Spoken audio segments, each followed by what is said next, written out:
नमस्ते मित्रों, भाइयों बहनों। मैं पिछले दिनों विभिन्न अंगों के उपद्रवों के द्वारा रोगों की पहचान के ऊपर एक 2-3 वीडियो मैंने बताई थी। एक और मैं आपको अंगों से आप रोगों की पहचान कर सकते हो, इस संबंध में बताने जा रहा हूं। तो एक एक अंग का आप ले लें। आपको दुनिया में कहीं कोई परीक्षण कराने की जरूरत नहीं। जितने मेडिकल टेस्ट हैं उसमें 90% तो बिजनेस है, 10% ही टेस्ट की जरूरत पड़ती है दरअसल। लेकिन आप वो 90% से बच सकते हैं। कैसे बच सकते हैं मैं आपको समझाता हूँ। मैं बार बार कहता हूँ, अपने शरीर को जाने, भोजन को पहचाने और अंगों की भाषा समझें। यही 3 विज्ञान है जिसके ऊपर आपका स्वास्थ्य डिपेंड करता है। रोग असंभव है यदि ये 3 काम करें। इससे पहले आपसे रिक्वेस्ट है कि मैं डॉक्टर अजीत आरोग्य कुंज नेचुरोपैथी योग सेंटर, मेरे यूट्यूब चैनल आरोग्य कुंज डॉक्टर अजीत को सब्सक्राइब कर लें, ताकि मैं आपसे और हेल्थ टिप्स संप्रेषित कर पा रहा हूँ और आपसे कनेक्ट हो रहा हूँ। वीडियो को अंत तक देखिएगा और यदि अच्छा लगे तो शेयर कर दीजिएगा। और कोई और डाउट हो तो कमेंट करके आप जरूर प्रश्न पूछें। मैं भरसक प्रयास करता हूँ कि आपको उत्तर।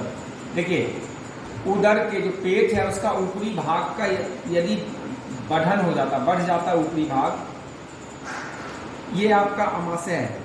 इसका ऊपरी भाग बढ़ जाता है कि अमाशय के कैंसर का संकेत होता है। आपका पेट दरअसल यहाँ पे होता है, ये देखिए हल्का सा लेफ्ट साइड में होता है।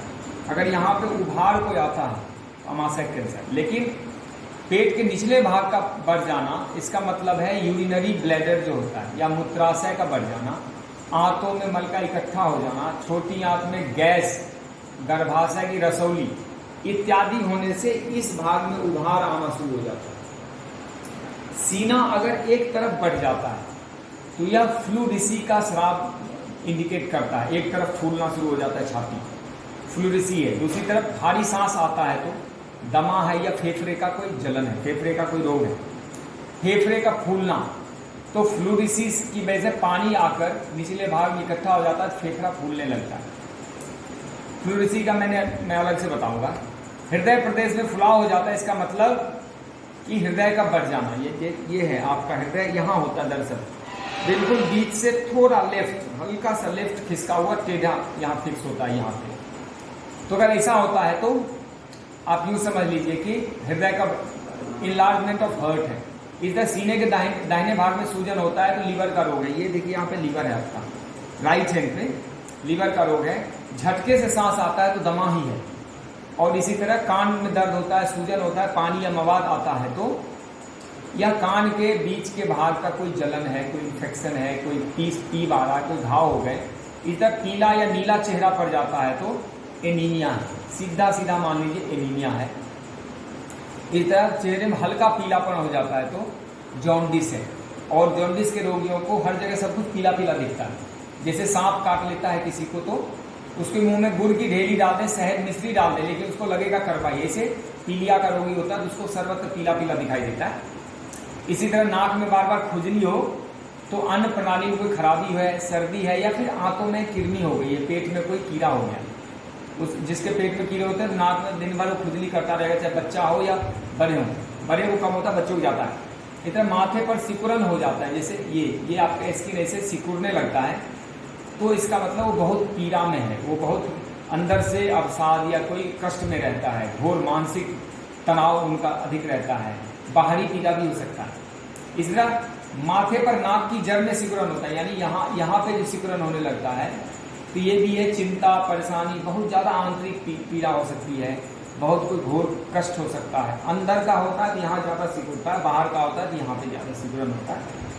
इसी तरह कमजोरी हो, बहुत ज़्यादा थकावट हो जाती हो, चल नहीं पाता हो ठीक से, तो इसका मतलब कोई बड़ी परेशानी या कोई बहुत बड़ा रोग आरंभ हो रहा हो। तीव्र रोग भी हो सकता है या जीर्ण रोग भी हो सकता है, लेकिन ज़्यादा तीव्र रोग होते हैं। इस तरह चेहरे पर पीलापन या लाल छोटे छोटे दाने हो जाते हैं और फिर छींक आता है, भारीपन आता है, तो यह खसरा, मीजल्स के लक्षण होते हैं। यह आप ज़्यादातर लोगों को पता है, पुरानी महिलाओं को ज़्यादा पता होता है कि खसरे होते हैं तो ऐसे ऐसे ही लाल लाल छोटे छोटे दाने हो जाते हैं। इस तरह गल ग्रंथि का टॉन्सिलाइटिस हो जाता है तो यहाँ पे सूजन हो जाएगा और दर्द होता है गटकने में, या फिर लगातार अंदर आपको सूजन महसूस होता है, लाल लाल हो जाता है। गले के निचले भाग में सूजन हो जाए यहाँ पे तो वह थायराइड है, ग्वाइटर है, घेंगा है, वो घेंगा रोग यहाँ शुरुआत होती है। किसी भी कान के नीचे सूजन हो जाता है, करापन आता है, तो यह एक तरह का बहरापन आने का संकेत है, या फिर मम्प जैसे रोग हो सकते हैं। यहाँ पे कान के जड़ में होता है। इस तरह गले के दाहिने भाग में सूजन है तो पुरानी कब्ज का उसका संकेत होता है। पुरानी कब्ज हो जाए तो गले पे सूजन हो जाती है। इस तरह गले के भीतर सूजन हो तो डिप्थीरिया या कैंसर हो सकता है। और लेकिन ध्यान रखें, कोई चीज़ लंबे समय तक होता है तब इसे मानना चाहिए। 5-7 दिन में कुछ नहीं होता, जब कोई महीना 2 महीना तक ऐसा हो तो। पसलियों के बीच में जो त्रिकोण है ये देखिए, यहाँ पे ट्रायंगल बना हुआ, यहाँ पे दर्द है तो अमाशय में छाले हो सकता है, या फिर आंतों में सूजन हो सकता है, या फिर हार्निया हो सकता है कि ओएसोफेगस है, या फिर अमाशय का हार्निया हो सकता है, यह हो सकता है। या फिर दाहिनी पसली में नीचे सूजन हो तो लीवर का रोग हो सकता है। ये जो पसलियाँ यहाँ पे सूजने लगे, बाईं पसली में रोग हो तो स्प्लीन का रोग हो सकता है, तिल्ली, जिसमें WBC व्हाइट ब्लड सेल बनता है। इसमें नाभि के पास दाहिनी तरफ करापन हो जाए तो कब्ज की निशानी है, खासकर यहाँ पे। ये ऐसे हमारी बड़ी आंतें देखिए, यहाँ पे आंतें चलती है, ऐसे ज़्यादातर कब्ज होता है तो ये या इस भाग में यहाँ पे सूजन होता है, यहाँ से लेके ऐसे। इसी तरह नाभि के दाहिनी तरफ यदि दर्द होता है नीचे तो अपेंडिक्स है, उसको आंत्र पूछ में प्रदाह कहते हैं, उसमें सूजन आ गई, जला, उसमें जहर भर गया है। इस तरह नाभि के बाईं तरफ दर्द हो जाए तो वायु का पीड़ा यहाँ पे आता है तो गैस किया है। समय समय पर कोई असहनीय दर्द शुरू हो जाए तो पेट में हो जाए, कमर पे हो जाए, कंधों तक फैल जाए, पथरी का दर्द हो सकता है। यह सब आप सामान्य रूप से समझ सकते हैं।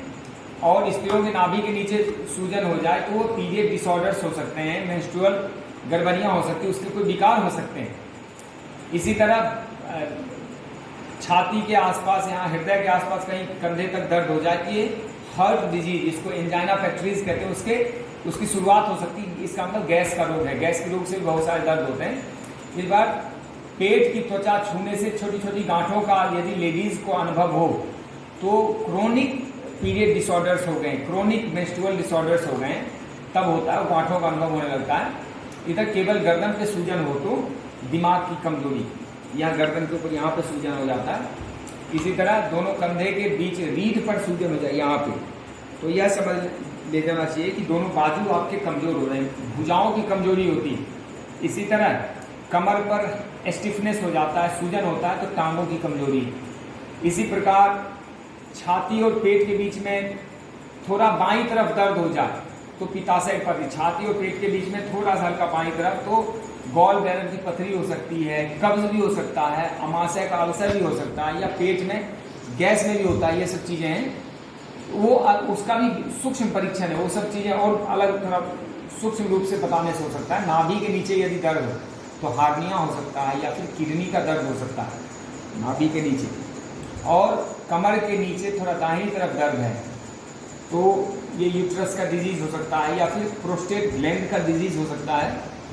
तो इस तरह आप विभिन्न उपद्रवों से, अंगों के उपद्रव से, अंग जब तांडव करते हैं तो उससे रोगों की पहचान आप कर सकते हैं। यदि आपके गांव में, आपके शहर में, आपके कस्बे में 1-2 लोग भी ऐसा अगर पहचानने वाले हो जाएं तो व्यर्थ के परीक्षण की जरूरत नहीं होती। इस तरह जीभ के को परख के, नाखून से, नब्ज से, आँखों से, त्वचा से, आपके चेहरे से, हेयर से रोगों की पहचान होती है।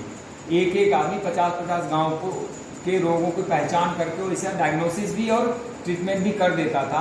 अब आजकल हर चीज़ मशीन से पूछते हैं। अब एक बात बताइए, मशीन कह रहा है कि आपके सर में कोई दिक्कत नहीं है और मेरे दिमाग में, मेरे सर में दर्द हो रहा, तो मैं मशीन की सुनूंगा कि अपने माथे की सुनूंगा? तो 90% केस में मशीन तो झूठी साबित होगी। दूसरी बात, ज़्यादा टेस्ट कराने से ज़्यादा बड़े रोगों के खतरे रहते हैं। ज़्यादा ECG, एक्सरे, CT स्कैन, या फिर वो जो पेट में क्या करते हैं सोनोग्राफी वगैरह करते हैं, इस सबसे कैंसर के चांस बनते हैं। तो डायग्नोसिस कॉजेज कैंसर, ज़्यादा डायग्नोस नहीं करना चाहिए। शरीर सब बताता है। यदि आपको यूरिन फेंकना है शरीर को बताता है, मच्छर काट लिया बताता है, आंखों में कचरे पड़ गए आंख बता देती है, खाते खाते दांत में कंकर आ गया दांत बताता है। व्यर्थ के टेस्ट के चक्कर नहीं पड़ना चाहिए। सबसे बढ़िया है जैसे कोई उपद्रव शुरू हो जाए उपवास करें, गुनगुना पानी, नींबू पानी, वेजिटेबल फ्रूट जूस, नारियल पानी, गन्ने के रस के फ्रूट, उपवास करें, फास्टिंग करें। लंघनम परम औषध है। उपवास करके फिर धीरे धीरे चीज़ों को नेचुरोपैथ, योग, आयुर्वेद, डाइट से ठीक करें। व्यर्थ की चीज़ें, केमिकल दवाएं खाने की जरूरत नहीं है। फिर ऐसे करके आपका स्वास्थ्य भी बचेगा, धन भी बचेगा, समय बचेगा और भारत भी बचेगा। स्वच्छ भारत, समर्थ भारत, संस्कारवान भारत, शिक्षित भारत, समृद्ध भारत और सुसंस्कृत भारत, जो ओरिजिनलिटी है भारत की वो बचेगी। नहीं तो हमारे देश को बर्बाद करने में 3 चीज़ों का बहुत रहा है हाथ। एक तो शिक्षा, पूरी शिक्षा पद्धति बदल दी। मस्तिष्क भारतीय है लेकिन उसमें जो ज्ञान, जो सूचनाएं भरी जा रही वो सब विदेशी।